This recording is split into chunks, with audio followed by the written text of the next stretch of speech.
हे नारायण, आज मेरी प्रजा और मेरा लल्ला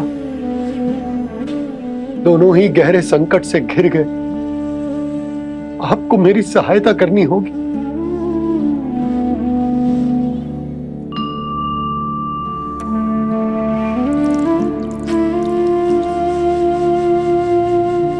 प्रभु, पिता होने का कर्तव्य मुझे एक दिशा में धकेल रहे है तो राजा होने का उत्तरदायित्व वो मुझे दूसरी दिशा में खींच रहा। इस भीषण संकट में मैं क्या करूं? मैं इस संकट में अपनी प्रजा का साथ भी ना छोड़ सकता हूं और ना ही अपने लल्ला को उस नरभक्षी सिंह की मान में भेज सकता हूं। आप ही को इस समस्या का समाधान निकालना होगा। जय शालिग्राम मुझे मेरे मैया बाबा ने दिया था और उन्होंने कही थी कि जब भी कोई संकट आएगा ना प्रभु, तो इसके रूप में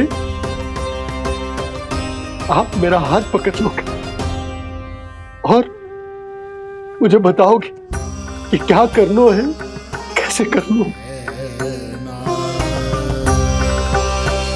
आज मुझे आपके मार्गदर्शन की आवश्यकता है प्रभु। मुझे मार्ग दिखाइए। बाबा और राजा होने की दुविधा में मैं बटा जा रहा हूं। मेरे इस धर्म की नौका जो झंझावात में फंस गई है, उसे पार लगाइए नारायण। रक्षा कीजिए नारायण।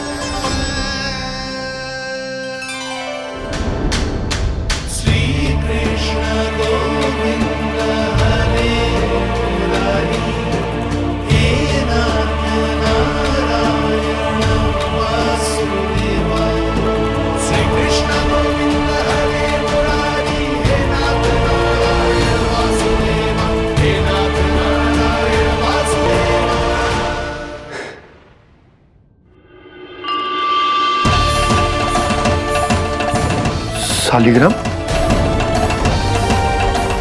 यहीं तो रखा था मैंने। कहां गिर गया? कहां चला गया? मैंने तो यहीं रखो था।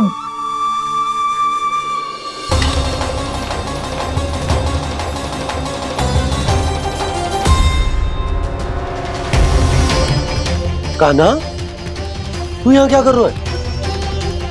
शालिग्राम देखो तूने?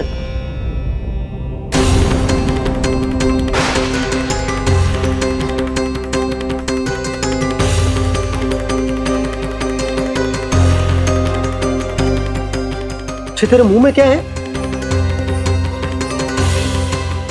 कान्हा, कहीं तूने शालिग्राम मुंह में तो ना ले लियो? हे नारायण, क्षमा करना, अबोध बालक। जी क्या करो कान्हा तूने? क्या बाहर निकाल शालिग्राम। लल्ला जी अनुचित है। यदि वो तेरे कंठ में चला जाएगा तो तेरी सांस। लल्ला ला बाहर निकाल। अच्छो बालक है ना तू? हाँ ला। अरे तेरी मैया को पता चलेगा ना तो वो कहेगी कि ना तो प्रजा का ध्यान रख सकते हो ना ही अपने लल्ला का। लोभ के फंदे में चारों ओर से जकड़ गए थे हम। भविष्य के स्वप्न देखते देखते अपने जीवन का सबसे बड़ा भूल किया है हमने। यशोदा और नंद भैया ने आप सबको समझाने का कितना प्रयास किया था, और यहाँ तक कि छोटे कान्हा ने भी हमें कितना समझाया, लेकिन हमने उस दुष्ट व्यापारी को अपना सारा वचन दे दिया। मुझे तो सबसे पहले अपने घर में बिठाकर ही समझाया था उन दोनों ने। कही थी कि कोई किसी भी वस्तु का दुगना मूल्य क्यों देगो, पर मैंने उनकी एक भी ना सुनी। आप ही बताओ रोहिणी जी, अब किस मुंह से क्षमा मांगूंगी मैं जशोदा जी से? क्षमा मांगने की कोई आवश्यकता ना।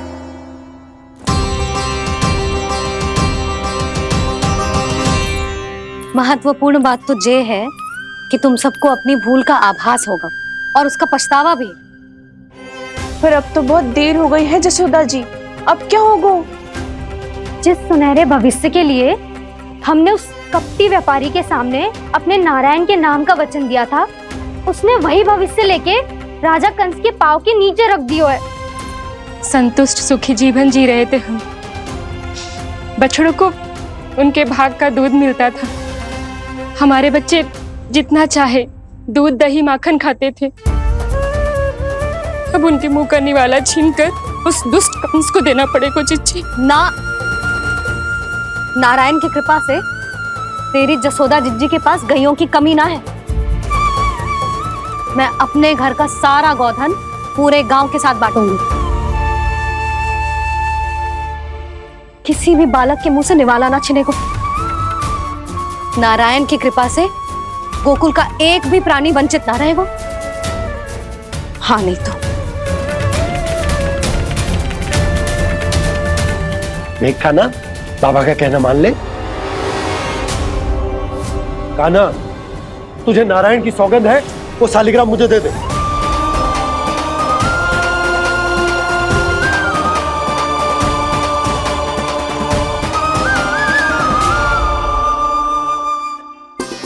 छे, क्या करो लल्ला तूने?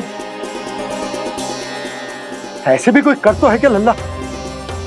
मैं पहले से ही तुझे लेकर कितना चिंतित हूं। अच्छा पता है तुझे? क्षमा करना प्रभु।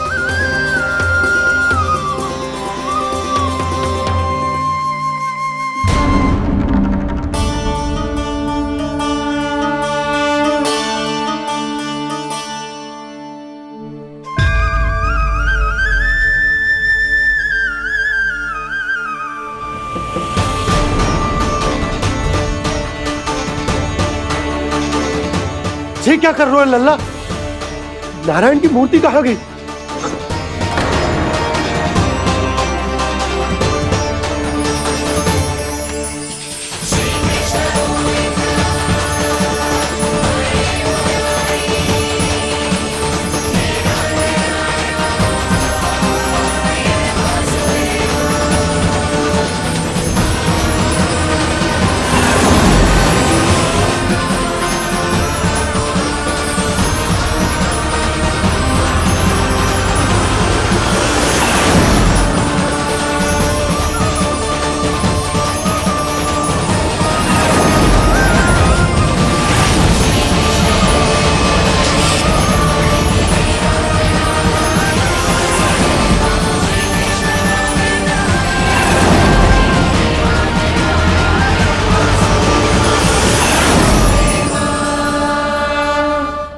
मैंने ना कान्हा के मुंह में फिर से ब्रह्मांड देखो है।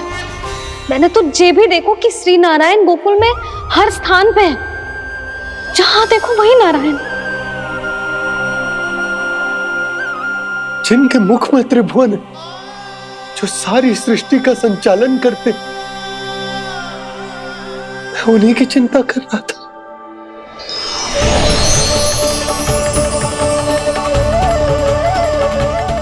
प्रभु, प्रभु, बाहर भी आप हैं और भीतर भी। मुझे क्षमा कर दो प्रभु, क्षमा कर दो। इस सांसारिक माया में आकर मैं भूल गया था जिनके पास सारी समस्याओं का समाधान है, जो किसी भी संकट को क्षण भर में समाप्त कर सकते, वो तो मेरे सामने ही।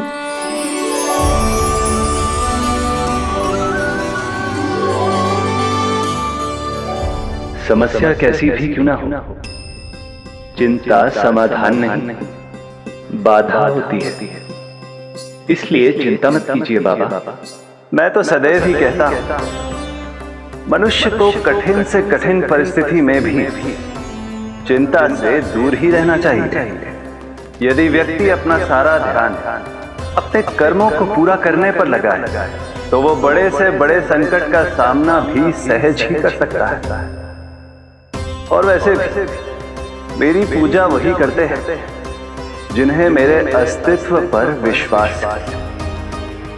इसीलिए उन्हें भी ये विश्वास अवश्य रखना चाहिए कि मैं अपने भक्तों का साथ अवश्य देता हूं, सदैव, हर परिस्थिति में।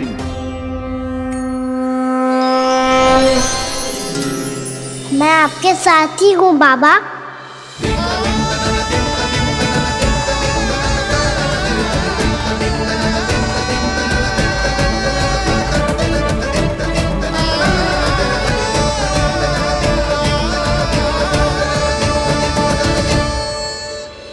जीवन भर उसके साथ व्यापार करने को वचन दियो है, उसका क्या जशोदा? पर उस दुष्ट कंस और उसके व्यापारी ने जो समस्या उत्पन्न की, उसका क्या? समस्या है तो समाधान भी हो गई। मैंने तो कही थी ना मौसी, जो हमारे समझ में ना आए उस समाधान का दायित्व भगवान नारायण पर छोड़ देना चाहिए।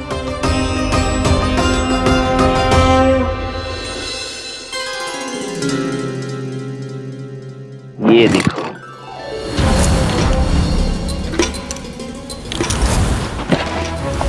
ये आभूषण, मोती, ये स्वर्ण उपहार में देने का सामर्थ्य किसके पास होगा? कंस महाराज, तुम देख लेना, मैं इस घर को महल बना दूंगा, सब झटक लूंगा। कान्हा, तुम तो अंतर्यामी हो, सब जानते हो। बताओ ना, कैसे मैं गोकुलवासियों की सहायता करूं? कोई उपाय सुझाओ। तुम्हारी ये रहस्यमयी मुस्कान बता रही है कि तुम्हारी लीला पहले से ही आरंभ हो चुकी है ना? अपने कर्मों का फल सभी को भोगना ही पड़ता है बाबा, चाहे वो अच्छा हो चाहे वो बुरा। तुम सभी चिंता मत ही करो। जो अन्य व्यक्तियों के साथ बुरा करते है ना, उसके साथ देर सवेर बुरा ही होता है। और जिस हाथ से उस षड्यंत्रकारी ने तुम सबका दूध दही माखन लियो है ना, जल जाएंगे वो हाथ, जल जाएंगे वो। दोनों पिता पुत्र का इसी से स्वागत करूंगा।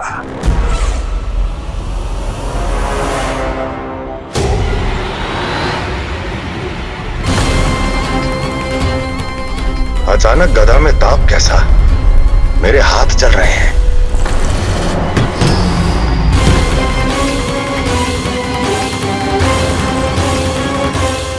और वो व्यापारी जो तुम सबके शांत जीवन में भूचाल बन के आओ है, स्वयं शांति से थोड़े ना बैठ पाएगा। अरे उसके जीवन में उस षड्यंत्र से बहुत अधिक भयंकर भूचाल आएगा।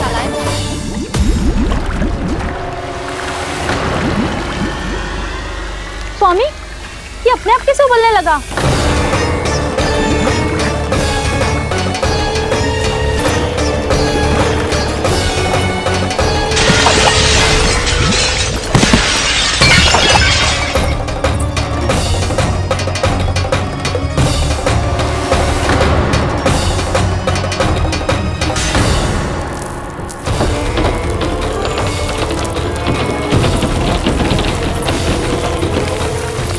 स्वामी, आप इस घर को महल बनाने का स्वप्न देख रहे थे, लेकिन ये खंडर बन गया।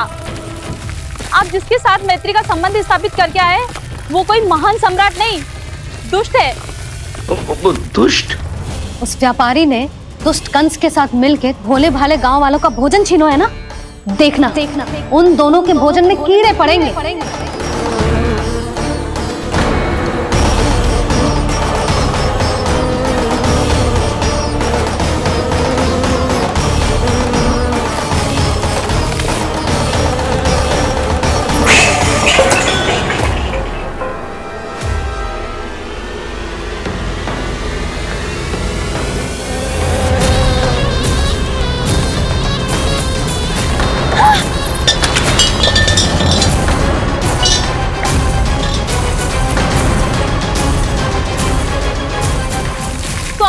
घर गया, जीविका का साधन गया, अब क्या जाएगा हमारा जीवन?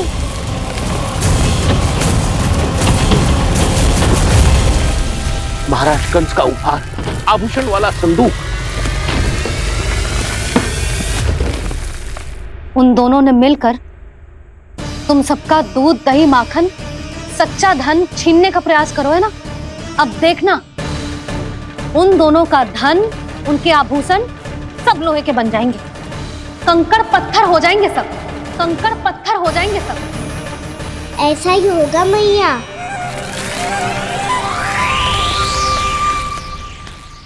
मेरे ग्राहक। लेकिन स्वामी, ये इतने क्रोध में क्यों दिखाई दे रहे हैं?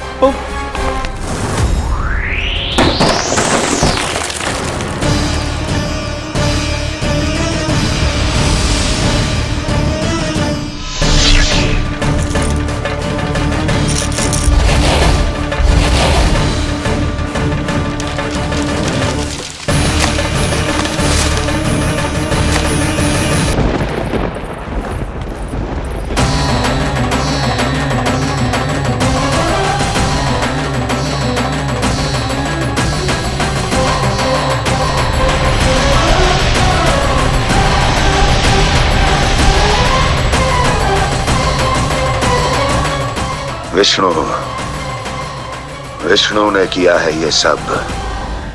कंस ने जो किया है उसका दंड वो अवश्य भोगेगा, उसका दंड वो अवश्य भोगेगा, दंड वो अवश्य भोगेगा। किसने कहा ये? किसने कहा ये? किसने कहा? मैंने पूछा किसने कहा ये? तुम जिसे ढूंढ रहे हो वो मैं हूँ, विष्णु अवतार। क्या चाहता है तू?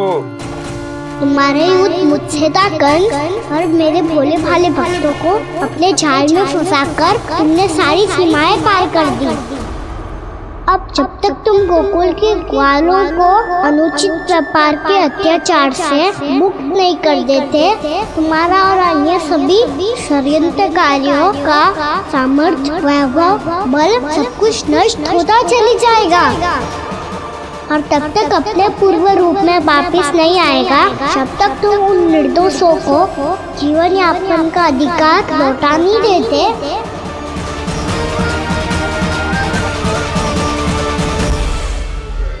महाराज, दूध, दही, माखन सब कुछ पूरी तरह से सड़ गया है। महाराज, सारा अनाज, फल और सब्जियां सब नष्ट हो चुकी है महाराज। महाराज, महल का सारा पेयजल दूषित हो चुका है। छल है ये। ओ विष्णु अवतार हमें अपने माया जाल में फंसा रहा है। ऐसी सड़ी हुई मिठाइयां मैंने आज तक नहीं खाई हैं। खोए की नहीं, पत्थर की बनी है ये, उससे भी कड़ी है तुम्हारी ये मिठाइयां। आज के बाद कभी मिठाई नहीं लेंगे। जो बुरे कर्म करते हैं उनके साथ बुराई होता है, और अच्छे कर्म करने वाले को अच्छाई मिलती है। आप अपना कर्म कीजिए बाबा, आपकी चिंता अपने आप दूर हो जाएगी। और हाँ बाबा, शीघ्र ही आपको एक बड़ा डिनर लेना होगा। स्मरण रखिएगा, जो होता है वो अच्छे के लिए होता है।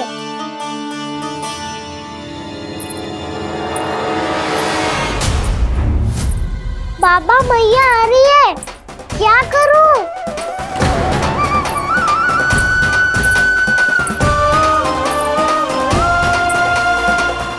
कछु सुझाव दो ना बाबा, जिससे मैया मुझे ऐसे नहीं देख पाए।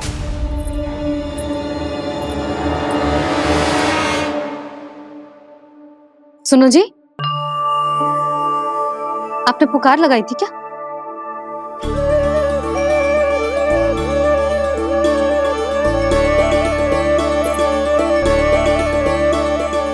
तुम मुस्कुरा क्यों रहे हो?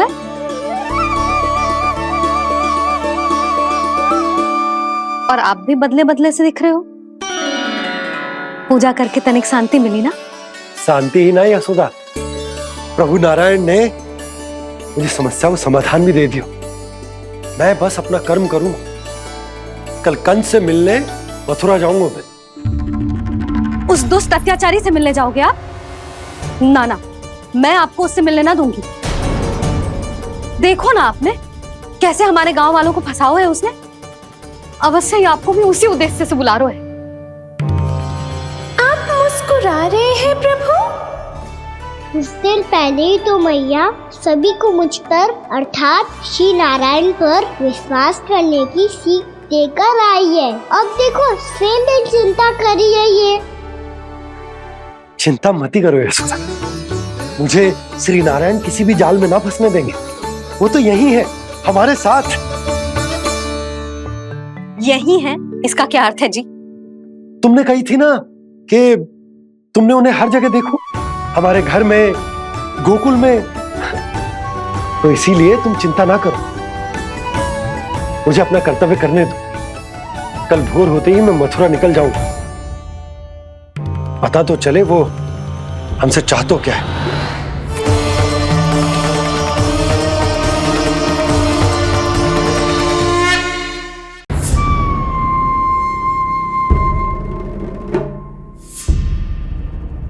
हम ऐसे भूखे प्यासे कब तक रह पाएंगे? कंठ सूख रहा है, जठराग्नि मेरे उदर को जला रही है। अन्न और जल के बिना यदि एक भी दिन और रहना पड़ गया तो मेरे तो प्राण ही निकल जाएंगे। महाराज कंस जिस विचारधारा पे विश्वास रखते थे उसे ही भूल गए हैं। वो ये भूल गए हैं कि युद्ध करने के लिए और उसे पराजित करके स्वयं विजयी होने के लिए स्वयं जीवित रहना आवश्यक होता है।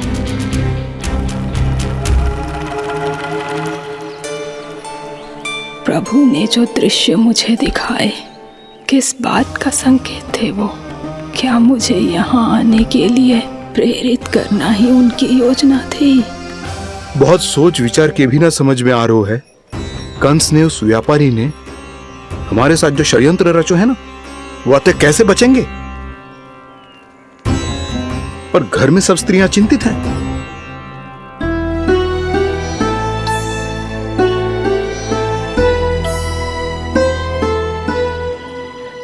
सुनो भाई सब लोग, नंदराज ने निर्णय लियो है कि वो इस बार कंस से मिलने अकेले ही जाने वाले हैं।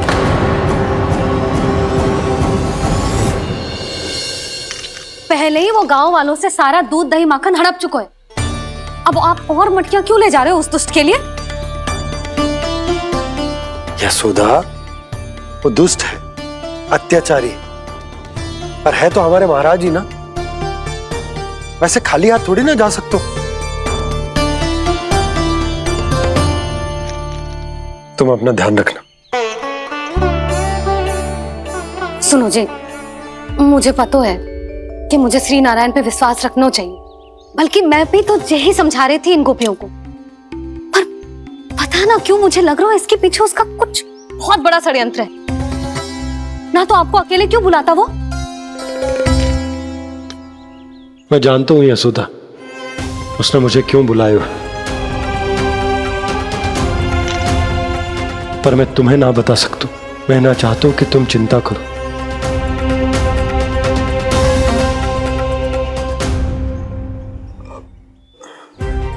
राजा होने के नाते यदि मेरे कुछ करने से मेरी प्रजा का हित होता है तो मुझे वो करना पड़ेगा यशोदा, फिर चाहे वो मुझे कितना ही अप्रिय क्यों ना लगे।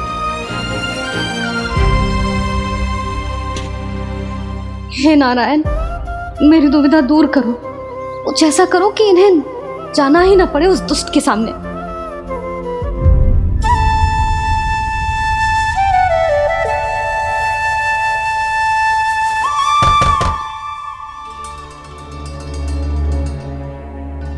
जी इतनी सुबह कौन हो सकता है? मैं देखता हूं।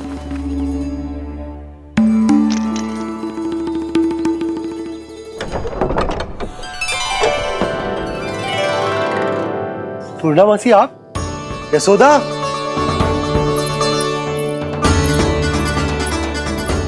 पूर्णामासी, इतने दिनों बाद? क्या होगा मौसी? सब कुछ कुशल तो है? मैं तो बस इतना जानती हूँ नंदराज, ये लोग आपसे मिलना चाहते थे। कौन?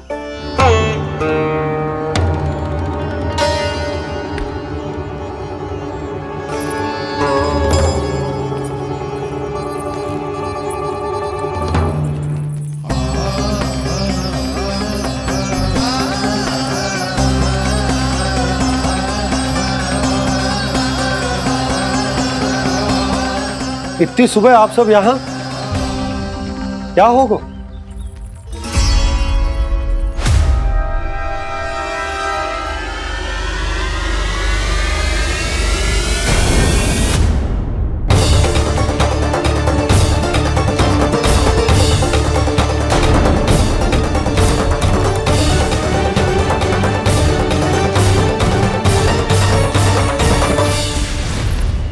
हमारे भोले भाले गोकुल वासियों को फंसाने के बाद यहाँ आने का साहस कैसे करो तूने? यशोदा, पूछो जी, पूछो इससे ये क्या करो यहाँ?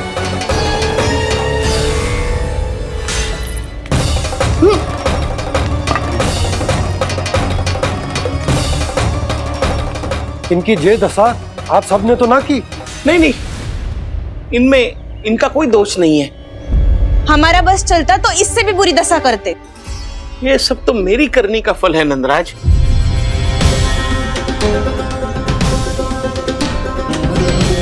इसे इसके किए का दंड मिल गया है।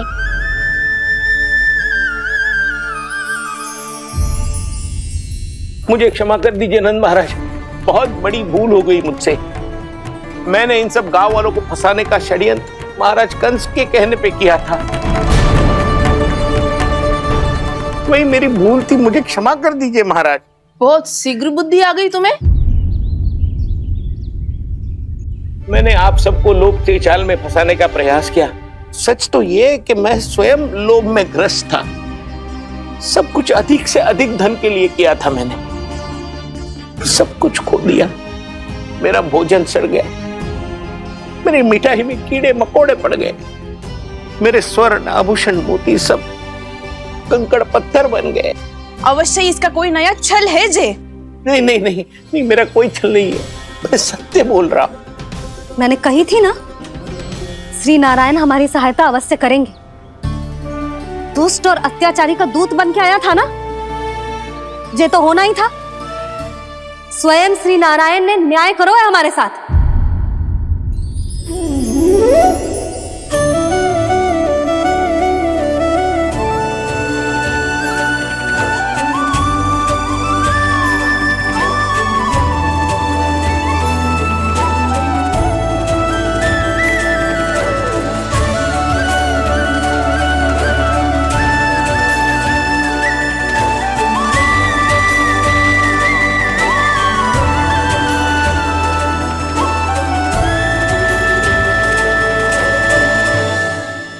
आप बिल्कुल सही कह रही है। वैसे तो कर्मों का फल मरने के बाद मिलता है, लेकिन आपके श्री नारायण ने मुझे इसी जन्म मेरे कर्मों का फल दे दिया, कर्मों का दंड दे दिया। आपका बहुत बहुत धन्यवाद श्री नारायण, बहुत कृपा की हो आपने। पर इसका अर्थ ये ना है कि हम सबने आपको क्षमा कर दियो है। मैं यहाँ क्षमा के लिए नहीं आया हूँ नंदरानी। तो फिर किस लिए आए हैं? मैं तो इन भोले भाले गोप गोपियों को इनकी शपथ से मुक्त कराने आया हूँ। पर इन सब ने वो शपथ अपनी इच्छा से ली थी, आप उसे कैसे मुक्त करा सकते हो? और एक शपथ दिलवाकर।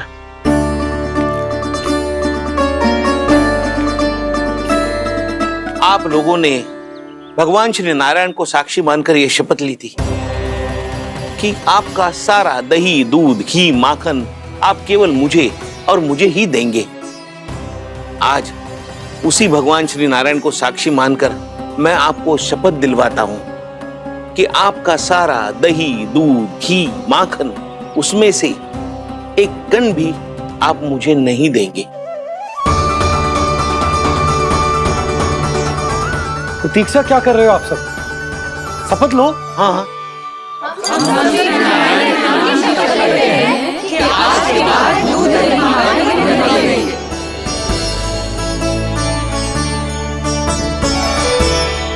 जशोदा जी, आपने सही कही थी। हम बस श्री नारायण पर विश्वास रखें तो सारे कार्य सज जाते हैं। मुझे आशा है कि व्यापारी जी की तरह आप सबको भी अपनी शिक्षा मिल गई होगी। हाँ नंदराज, अब हमें अपनी भूल से सीख मिल गई है। अब हम कभी भी किसी के लोभ के जाल में ना फंसेंगे। जब यहाँ आभास हो जाए वह भूल हुई है तो उसे मान के सीख लेनी चाहिए। हाँ हाँ, इस घटना से मुझे भी सीख मिल गई है।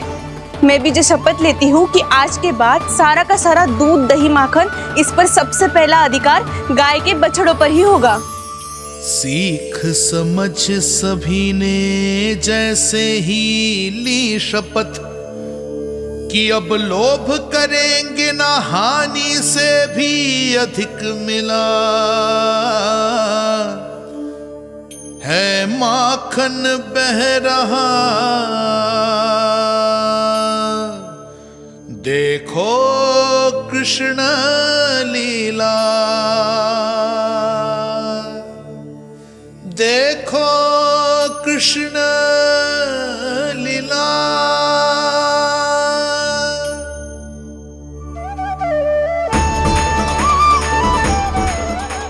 हाँ, और हम दोनों भी श्री नारायण की शपथ लेते हैं, दूध दही माखन बेचने के लिए हम बाद में बचाएंगे और पहले अपने बालकों को पेट भर के खिलाएंगे।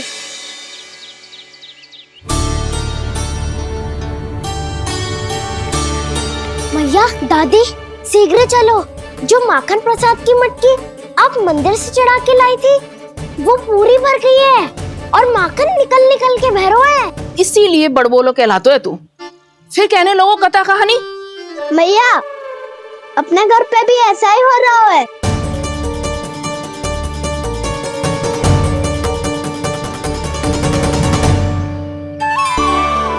यशोदा, वो देख तुम्हारी माखन की मटकियां।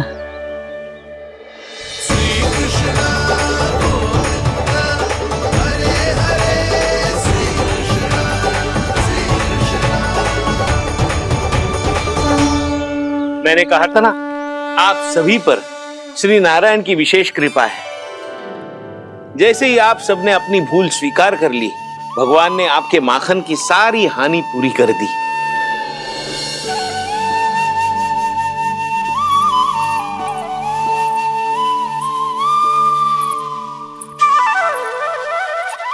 यशोमती मैया के नंद लाला, यशोमती मैया के नंद लाला, यशोमती मैया के नंद लाला, यशोमती मैया के नंद लाला। मैया चलो ना।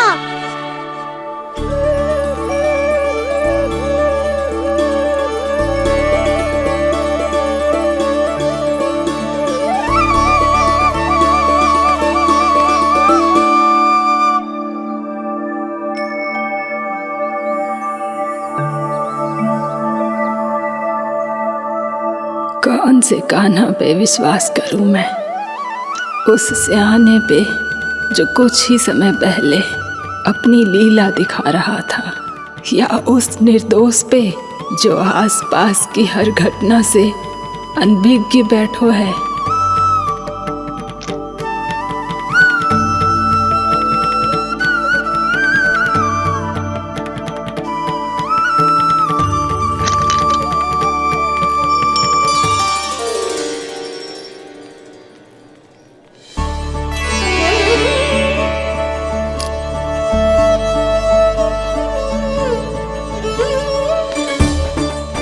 तो क्या इसका अर्थ ये है कि जब हम अच्छा कर्म करते हैं तो हमें पुण्य लाभ होता है, और जब हम बुरा कर्म करते हैं तो हमारी हानि होती है, हम पराजित हो जाते हैं?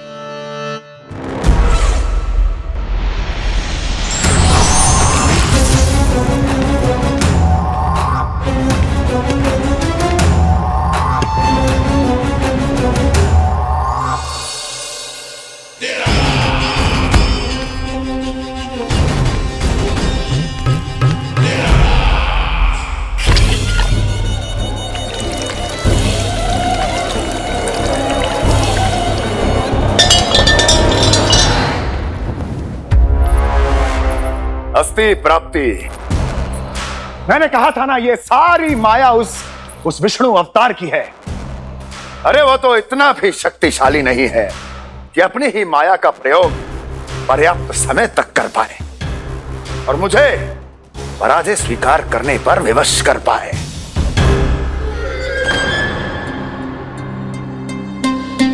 किंतु तुम्हारे मुख की भावभंगिमा तो कुछ और ही कथा कह रही है। क्यों? सत्य कहा ना मैंने। महाराज, सब कुछ पहले जैसा इसलिए हो गया क्योंकि क्या? ये उस विष्णु की माया थी और क्या? हमने व्यापारी परमानंद को गोकुल भेजा था।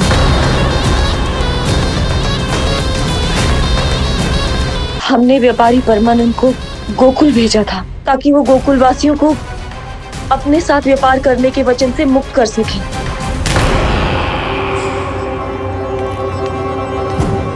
मेरी आज्ञा लिए बिना, मुझे बिना बताए मेरे लिए हुए निर्णय को पलटने का साहस भी कैसे कर लिया तुमने? हमने आपकी ही विचारधारा का अनुसरण किया है महाराज। आप ही कहते हैं ना, जब जीवन पर संकट हो तो अभिमान अर्थहीन होता है, और जब प्राणों पर बनाए तो सम्मान स्वाभिमान सब निरर्थक होता है। भूख और प्यास से आप तो दुर्बल हो ही जाते महाराज, पर आपकी सेना और सेवक अपने प्राण बचाने के लिए आपसे दूर हो जाते। आपके और उस विष्णु अवतार के बीच 4 वर्षों से चलते आ रहे इस संघर्ष में ये एक छोटी सी झड़प है महाराज, और यदि हम ये झड़प हार जाते तो शेष युद्ध करने के योग्य भी नहीं बच पाते। जब आप पूरी तरह से अकेले, शारीरिक रूप से दुर्बल और असहाय होते, और तब वो विष्णु अवतार, वो बालक आप पे प्रहार करता, तब आप क्या करते महाराज? आत्मरक्षा आवश्यक थी महाराज, क्योंकि शत्रु पर उसके वार से भी अधिक घातक प्रहार करने की योजना तभी बनाई जा सकती है जब तन और मन दोनों पूरी तरह स्वस्थ हो।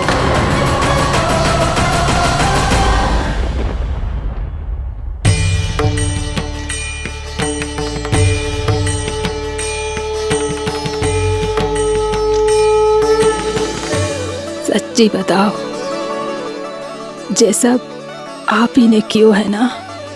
आप बहुत दूर से आई हो ना, भूख लगी होगी। मैं माखन लाऊं?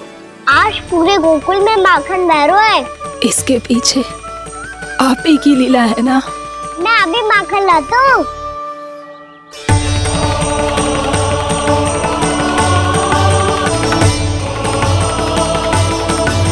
ये लीजिए।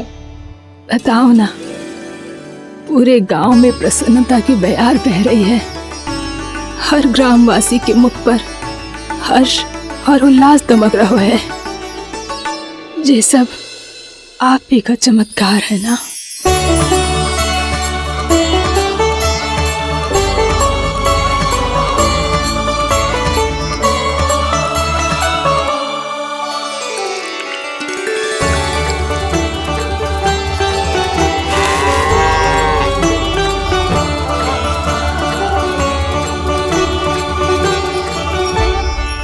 बताओ प्रभु, ये महिमा आप ही की है ना नारायण? ठहरो, मैं आपके हाथों से खिलाऊंगा आपको।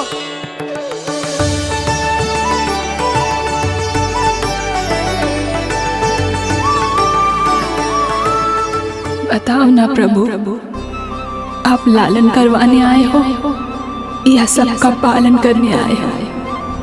बोलो ना प्रभु, बताओ ना।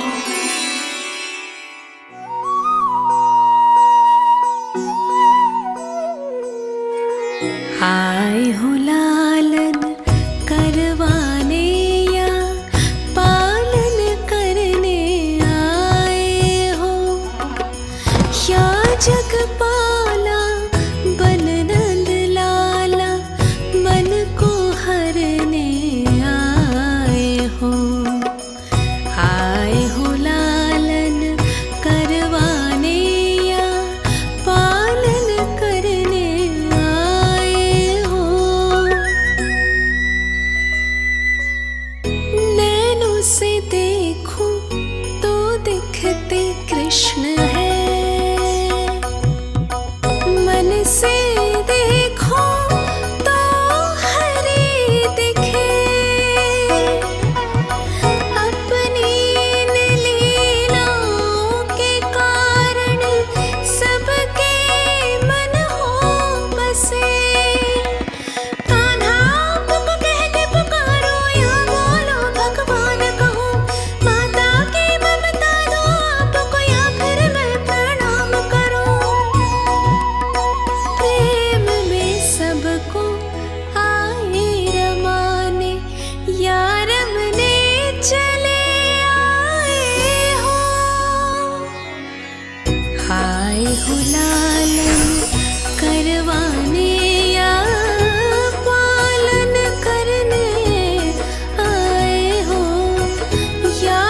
बताओ ना प्रभु, कब दोगे मेरे प्रश्नों का उत्तर?